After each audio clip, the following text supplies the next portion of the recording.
Adaeze Ehinome rose at 4 while Lagos still dreamed. She tied her hair into a tight knot, shrugged on the faded uniform that smelled of starch and lavender, and padded down the servants' corridor of Chief Nkemdelim Uzo's Ikoyi mansion. Outside, the jacaranda trees rustled under a pre-dawn breeze. Somewhere far off, a trailer backfired on 3rd Mainland Bridge. In the kitchen, stainless steel counters glittered under strip lights. Adaeze's world was measured in routines: polish the marble, warm the coffee, press the chief's Egyptian cotton shirts to razor creases. 23 years old, she had mastered the art of invisibility. In 3 months of employment, she had spoken barely 20 sentences to her employer.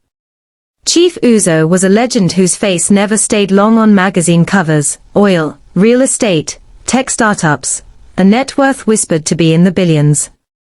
People called him the king of quiet money. His wife had died 5 years earlier, leaving a son in London and a daughter who rarely emerged from her wing of the house. Employees navigated the silence like diplomats in a tense palace. At 6 sharp the chief descended the spiral staircase. Adaeze watched through the kitchen arch, tall, silver-templed, suit immaculate. He poured his own coffee, black, 1 cube of sugar. The other housekeepers froze like statues, but something in his brow looked troubled, as though profit charts had refused to align overnight. He sipped, then returned upstairs without a word. A faint scent of cedar cologne trailed him. By 7, staff vans began rolling out to markets and offices. Adaeze stayed behind to inventory the pantry. While sorting imported spices, she heard muffled voices outside, the guards on gate duty arguing with a stranger. Curious, she peered through the louver windows. A delivery man held a brown package, insisting it was for the chief. The tag read private. The head guard signed reluctantly and carried it inside. Packages for the billionaire were common, but this one felt different. It was the size of a paperback, wrapped in plain paper, no corporate seal. Adaeze watched the guard place it on the foyer console and walk away. An intuition, light as a moth, fluttered in her chest. She returned to polishing crystal, yet her eyes kept straying to the foyer. Finally she approached the parcel. Her fingers brushed the surface. The paper felt damp, as though it had traveled through sweat. She lifted it. Something shifted inside, metallic. Footsteps echoed. She dropped it back and scurried toward the corridor, just as Chief Uzo entered, phone pressed to his ear. He ended the call, spotted the parcel, stilled. For a flicker his composed mask slipped, revealing naked alarm. He reached for it, hesitated, then turned it over gingerly. Adaeze held her breath.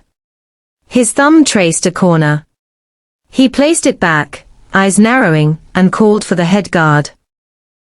Moments later they disappeared into the study, parcel in hand. Adaeze's heart pounded against her ribs. She had no proof, only instinct, but danger had found its way past the gates of Glover Road. That night, as rain drummed against picture windows, the mansion lights dimmed early. The generator hummed. Adaeze lay awake in her tiny room behind the laundry, replaying the chief's expression, fear couched in iron dignity. She wondered what secret threads pulled at the powerful, and why a billionaire would look like a haunted child holding a bomb wrapped in paper. She drifted into uneasy sleep, unaware that within 24 hours her invisibility would end forever. Sunlight drenched the mansion in gold, but tension pooled in corners like unwashed dishes.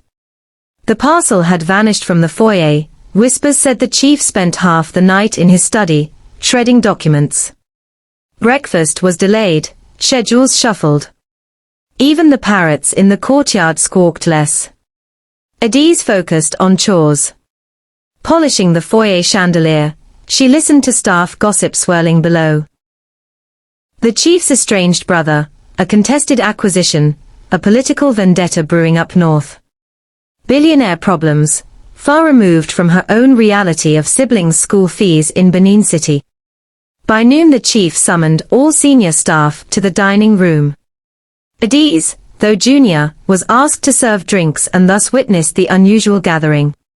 His voice was calm, but edged with granite. "I may be traveling on short notice," he said. "Security protocols are heightened. Until further notice, no packages are accepted without verification. Nobody discusses house matters outside these walls. Loyalty will be rewarded." His gaze swept the room like a searchlight. "Betrayal will be remembered." Frost settled over crystal glasses. Adaeze noticed the butler's hand tremble slightly as he poured water. She sensed undercurrents she could not name. After the meeting, the chief retreated upstairs with his personal assistant, leaving staff to exchange wary looks. Adaeze collected empty glasses. As she stepped into the corridor, she almost collided with Zara Uzo, the chief's 21-year-old daughter. Zara, rarely seen, wore black athleisure and headphones draped around her neck. Her eyes were rimmed with sleeplessness. "Sorry," Adaeze murmured, lowering her gaze. Zara waved it off. "You're the new maid, right?" "Yes, miss." Zara studied her a moment. "Did you notice anything odd yesterday?" Adaeze's throat tightened. She weighed honesty against caution. "Only a package, miss." The chief looked worried. Zara's jaw clenched. "Figures." She lowered her voice. "Be careful. My father trusts too easily." Then she strode away, leaving Adaeze with a chill crawling up her spine. That evening, Chief Uzo hosted a small board reception. Politicians, investors, and clergy filed into the art-lined hallway. Adaeze floated among them with trays of canapes, her posture perfect. Snatches of conversation reached her, exchange rate forecasts, election rumors, a hostile takeover. Yet beneath the chatter she sensed tremors, like animals sensing an impending storm. When the last guest departed near midnight, Adaeze helped lock up before heading to her quarters. She paused at the corridor window. Beyond the high walls, lightning flashed over the lagoon. In the reflection of the glass, she saw her own face, oval, unremarkable, eyes too large for her thin frame. A ghost among moguls. If only her mother could see her now, standing in a house built on fortunes that could buy entire villages. But riches meant nothing if danger lurked behind every imported door. She pressed her palm to the cold pane, whispering a prayer she had learned as a child. "Keep us from the arrow that flies by night." Thunder replied. The mansion slept under a quilt of rain. At 2 in the morning Adaeze woke to the sharp scream of the intruder alarm, 3 short wails, then silence. She bolted upright, adrenaline flooding her limbs. Feet slid into slippers, she grabbed her torch and slipped out. The corridor was dark, generator off, power cut. Emergency lights glowed faint red. Somewhere a door slammed. She heard hurried steps above. Instinct drew her toward the grand staircase. Halfway up, voices echoed, low, urgent, unfamiliar. She crouched behind a carved banister. 2 silhouettes moved along the gallery, men in black, carrying knives that flashed in emergency glow. Heart racing, Adaeze crept toward the study door. Inside, moonlight spilled across mahogany. Chief Uzo sat at his desk, back turned, unaware of the approaching danger. The men advanced soundlessly. Before fear could paralyze her, Adaeze stepped into the open and shouted, "Sir!" The intruders spun. Knives glinted. Chief Uzo rose, stunned. Adaeze grabbed a heavy brass sculpture from a side table and hurled it at the nearest man. It struck his shoulder, he stumbled, cursing. The second lunged at her. She dodged, the blade slicing air inches from her cheek. Chief Uzo pressed a hidden button under his desk. Metal shutters began sliding over windows with mechanical groans. But the first intruder recovered, charging at the chief. Adaeze seized a floor lamp and swung. Metal cracked against skull, the man crumpled. She pivoted toward the second, but he caught her wrist, knife poised. In the struggle she kicked his shin, he faltered. The chief, now wielding a ceremonial sword displayed on the wall, jabbed forward, forcing the assailant back, until he slipped on marble and smacked his head, unconscious. Silence fell except for Adaeze's ragged breaths. Blood trickled from a nick on her arm. Outside, security guards finally thundered up the stairs. Chief Uzo stared at her as though seeing her for the first time. You saved my life." Adaeze's hand trembled. She wiped sweat from her brow, leaving a streak of blood. "I did what anyone would do, sir." "Not anyone." His voice cracked. "You acted while trained men stood asleep." Guards cuffed the intruders, dragged them away. If you're hooked so far, take a second to subscribe, like, and share your thoughts in the comments. Police sirens approached beyond the compound. Adaeze swayed, the chief caught her elbow. "Sit," he ordered, guiding her to a chair. He fetched a first aid kit, disinfected her cut with surprising gentleness. "Thank you," he whispered. Only later did she realize that single act would spin her fate like a coin tossed into the night. Dawn revealed a mansion transformed, police tape at the main gate, security cameras rewired, senior guards dismissed. Reporters camped outside, flashes popping each time the bronze gates opened. Adaeze became an unlikely headline, Maid saves Lagos billionaire from midnight assassins. Her photo, braids messy, uniform stained with blood, circulated on social media. She hid in the laundry to avoid cameras, overwhelmed by calls from unknown numbers. Chief Uzo held a press briefing, announcing higher security and praising his staff. Yet he never mentioned Adaeze by name, shielding her from unwanted limelight. That evening he requested her presence in the study. She entered nervously. The room smelled of leather and lemon polish, the shattered lamp replaced. The chief gestured to a chair beside his desk. "Sit. Please." She perched on the edge. "I owe you more than words," he began. The men confessed under police interrogation.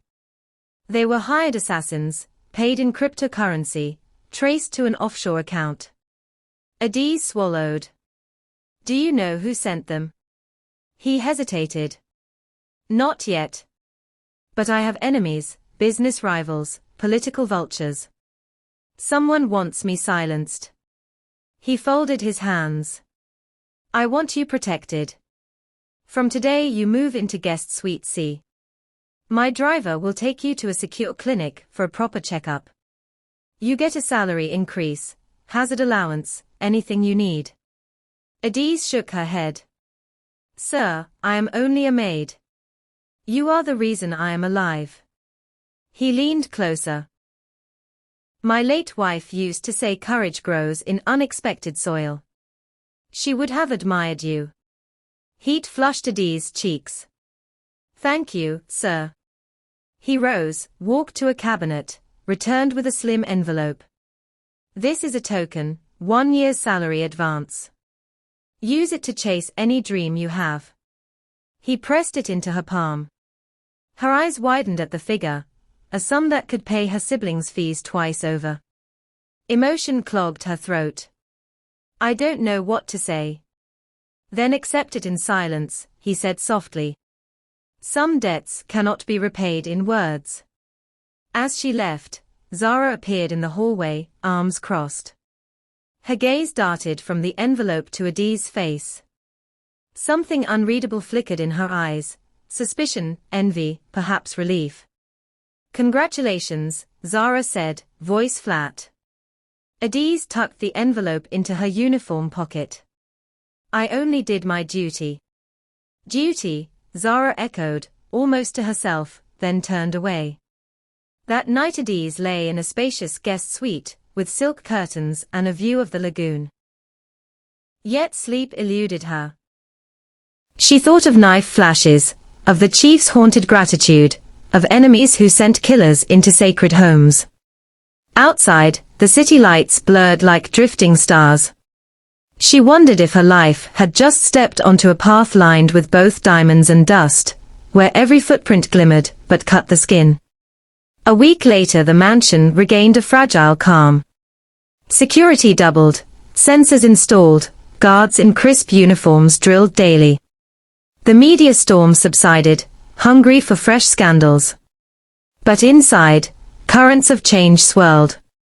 The chief began inviting Adaeze to morning coffee. They spoke of everyday things, how cassava flour prices soared, how the Harmattan haze dimmed solar yields. She learned he loved chess and old feeler records. He learned she once dreamed of studying nursing, but dropped out to support family. One afternoon he asked her to accompany him to an old warehouse in Apapa. In a bulletproof SUV, they rattled past tin-roofed shanties and container stacks. Inside the warehouse lay forgotten memorabilia, dusty cars, crates of ledgers, antique furniture draped in cobwebs. "This was my first office," he said, voice thick with nostalgia. "I built everything from this rusted shell." Adaeze ran fingers across a framed photograph. A young Chief Uzo shaking hands with a port official, eyes blazing with ambition. She felt the weight of decades in the stale air. He opened a metal trunk, retrieving a leather-bound album. Inside were photographs of his wife, children, and a small girl she didn't recognize, wide-eyed, 8 or 9, clutching a teddy bear near the same spiral staircase at Glover Road. "My niece," he murmured. "She disappeared 12 years ago. Kidnapped, never found." Adaeze's heart lurched. "I'm sorry. It broke my wife." He closed the album with a sigh. Some wounds never close. As they left, she noticed fresh tire marks near the loading dock. Someone else had been here recently. She mentioned it, he frowned. Back in Ikoyi, Adaeze began piecing fragments, secret packages, attempted assassins, a missing niece. Threads led somewhere dark. That night she wandered into the mansion library, searching for a book on first aid updates, when she heard hushed voices, the chief and his lawyer behind a half-closed door. "She has the birthmark," the chief whispered. "And the DNA.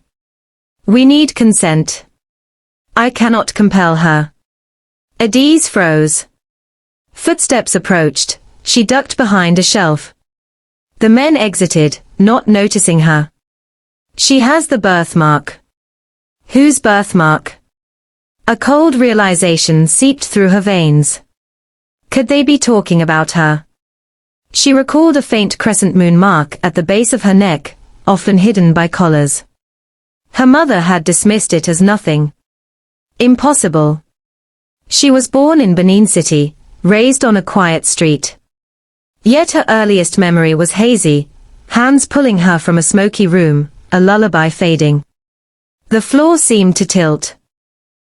If the chief suspected she was his missing niece, then her entire identity might be forged. Her mother, dead 6 years now, could not confirm or deny. Lightning cracked outside. Adaeze pressed her back to the bookshelf, pulse galloping. Destiny, unasked for, was rushing toward her like a train with no brakes. Comment Part 2 below. And don't forget to subscribe, so you don't miss it.